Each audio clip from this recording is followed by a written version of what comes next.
Bismillahirrahmanirrahim. Assalamualaikum warahmatullahi wabarakatuh. Perkenalkan, nama saya Ahmad Hasan Fuadi dengan NPM 180910210030. Di sini saya akan menjelaskan tentang penulisan hamzah guna untuk memenuhi tugas penilaian tengah semester mata kuliah Imla. Sebelumnya yang saya hormati Bapak Ade Kosasi selaku dosen mata kuliah Imla dan teman-teman semua yang semoga dalam keadaan sehat dan selalu bahagia. Oke, di sini saya akan menjelaskan tentang penulisan hamzah di awal, di tengah, dan di akhir kalimat. Langsung saja, yang pertama penulisan hamzah di awal kalimat ada dua bentuk atau jenis. Yang pertama adalah hamzah qata', yang kedua adalah hamzah wasol. Oke, yang pertama adalah hamzah qata'. Dari bentuknya itu menyerupai dengan kepala ain. Hamzah qata' merupakan satu jenis huruf hijaiyah yang bisa menerima harokat apapun. Hamzah qata' selalu dilafalkan baik dalam keadaan di awal kalimat, di tengah kalimat maupun di akhir kalimat. Di sini ada satu contoh hamzah qata'. Aqbala an-najihu. Huruf pertama dari kalimat aqbala merupakan huruf hamzah qata'. Pada keadaan ini hamzah dilafalkan. Adapun pada contoh yang kedua, an-najihu aqbala. Aqbala huruf hamzah terletak di tengah kalimat. Akan tetapi tetap dilafalkan karena merupakan jenis hamzah qata'. Kemudian yang kedua adalah hamzah wasol. Dari bentuknya terlihat seperti berbentuk alif. Hamzah wasol merupakan jenis hamzah yang tidak menerima harokat apapun. Hamzah ini tidak dilafalkan kecuali apabila berada di awal kalimat.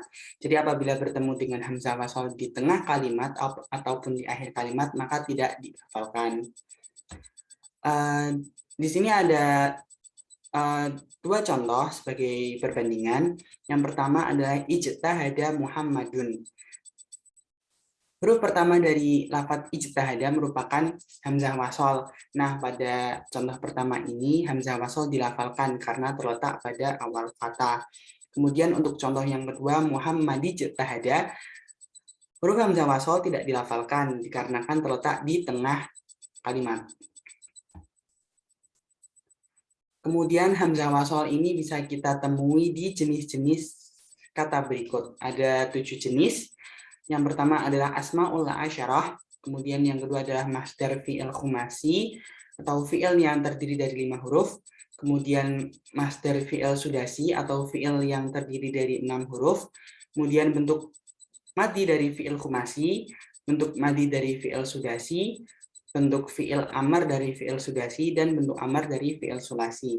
Nah, kemudian di sini juga bisa teman-teman lihat berupa contoh-contoh dari jenis-jenis kata tadi.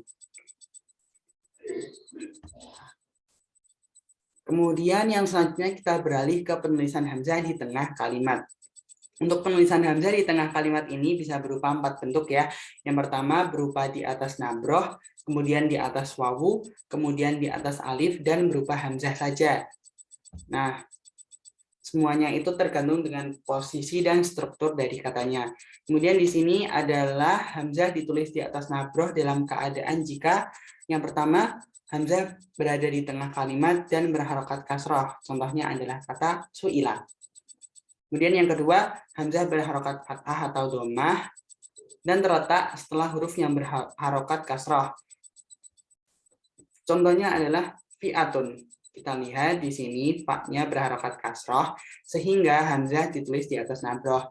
Kemudian yang ketiga adalah hamzah berharokat fathah atau dhammah, adapun huruf sebelumnya berharokat sukun. Contohnya adalah bi'atun. Bi'atun. Hamzah berharokat fathah ya. Kemudian huruf sebelumnya berharokat sukun, ya benar, bi'atun. Kemudian yang keempat adalah keadaan jika hamzah berharokat sukun dan huruf sebelumnya berharokat kasrah. Contohnya adalah bi'sun, bi'sun. Hamzah di sini ya, hamzah berharokat sukun dan huruf sebelumnya berharokat kasrah.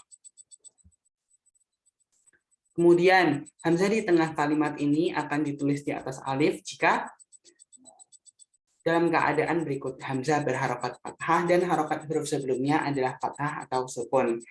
Contohnya adalah sa'ala dan mas'alatun. Mas'alatun. Pada kedua contoh ini hamzah berharokat fathah. Adapun pada contoh pertama huruf sebelum hamzah berharokat fathah, dan pada contoh kedua huruf sebelum hamzah berharokat sukun. Sehingga hamzah harus ditulis dalam bentuk alif. Kemudian yang selanjutnya, hamzah di tengah kalimat ini ditulis tunggal atau munfaridan apabila hamzah berharokat fathah dan terletak setelah huruf alif atau wawu. Contohnya adalah tasa, ala, dan muru'atun. Muru'atun.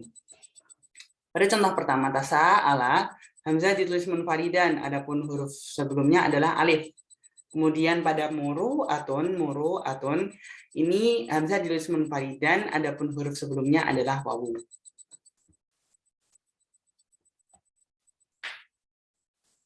Untuk bentuk yang selanjutnya adalah wawu nih. Nah, hamzah di tengah kalimat ini ditulis di atas wawu jika dalam keadaan yang pertama hamzah berharokat dhammah dan huruf sebelumnya berupa harokat fathah atau sukun. Harokat huruf sebelumnya berupa fathah atau sukun. Di sini saya mengambil contoh haulai dan mar'usun.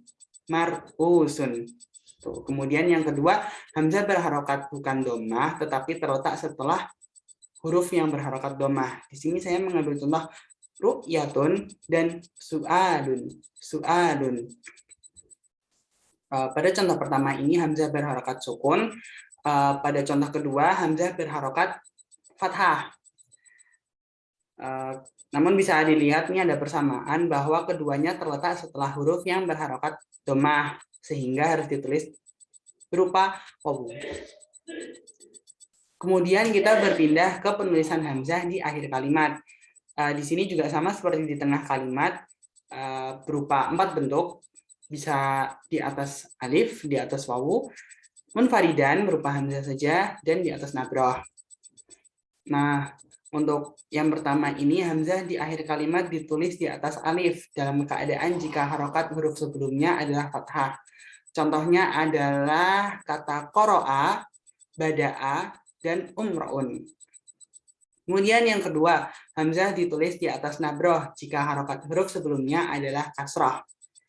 Saya di sini menuliskan contoh qari'un, qari'un, badi'un, dan unsyi'un.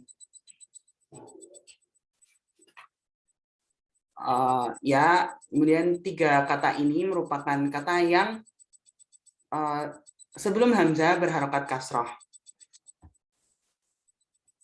Kemudian yang ketiga adalah kondisi hamzah di akhir kalimat ditulis di atas wawu apabila harokat huruf sebelumnya adalah dhammah. Di sini saya menuliskan contoh tabatu'u, dan bajru'un. Bajru'un. Kita bisa lihat ini hamzahnya ditulis dalam bentuk di atas wawu dan harokat huruf sebelumnya adalah dhammah. Kemudian yang terakhir adalah hamzah di akhir kalimat ditulis tunggal atau hanya hamzah saja apabila huruf sebelumnya adalah huruf alif, wawu, atau nabroh. Ini ya.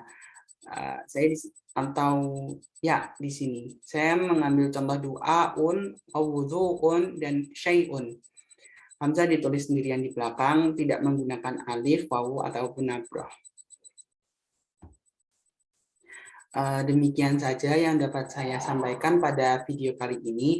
Mohon maaf apabila terdapat banyak kekurangan. Demikian dari saya. Wassalamualaikum warahmatullahi wabarakatuh.